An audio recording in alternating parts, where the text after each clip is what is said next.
102. So this prayer, the man is really, really afflicted. He's crying. He's just lying awake. He described himself as resembling a pelican of the wilderness or becoming an owl of the ruins. So it sounds like Jerusalem was in ruins or something like that. But his enemies taunt him. He mixed his drink with weeping. He said that God has lifted him up and thrown him away. So we don't know what's going on, but his days now seem like a lengthened shadow. So really no sunlight, no brightness. And then he said that it's time for God to be gracious to Zion, so to Israel. It's kind of funny that they wrote, "For the appointed time has come." Like, how would he know what the appointed time is? Only God knows the perfect time for everything. And so God's timing is the perfect time. So and the reason why I feel like this city is in ruin is because of 14, where oh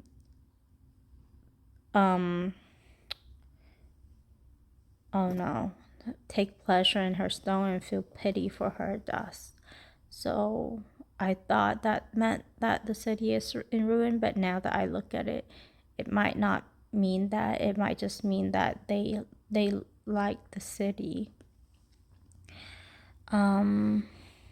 So then he eventually said that God built up Zion, and he turned his attention to the prayer of the destitute and not despise their prayer. So I guess this is one of the prayer that is considered the prayer of the destitute.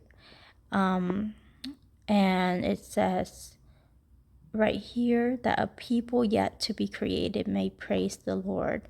And I think that is prophetic in nature, because I think that's what God did. He raised up the Gentiles, and he allowed them to allow us to know him through Israel.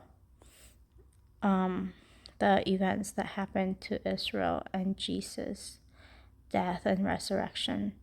So it's so then he goes back right here, when the peoples are gathered together and the kingdoms to serve the Lord. It sounds like they were scattered, but and then there's something with the prisoners. So it sounds to me like they're in a like something has happened to Israel in this psalm. Then he said God has broken his strength.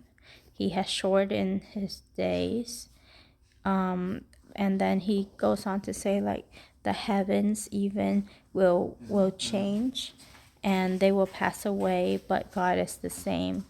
So I think that statement is very true. Heaven and earth, it's wearing out, it's passing away, and then but God is the same, and God will remain. And then the verse 28, a glimmer of hope in this one: the children of your servants will continue, and their descendants will be established before you. And that is very true.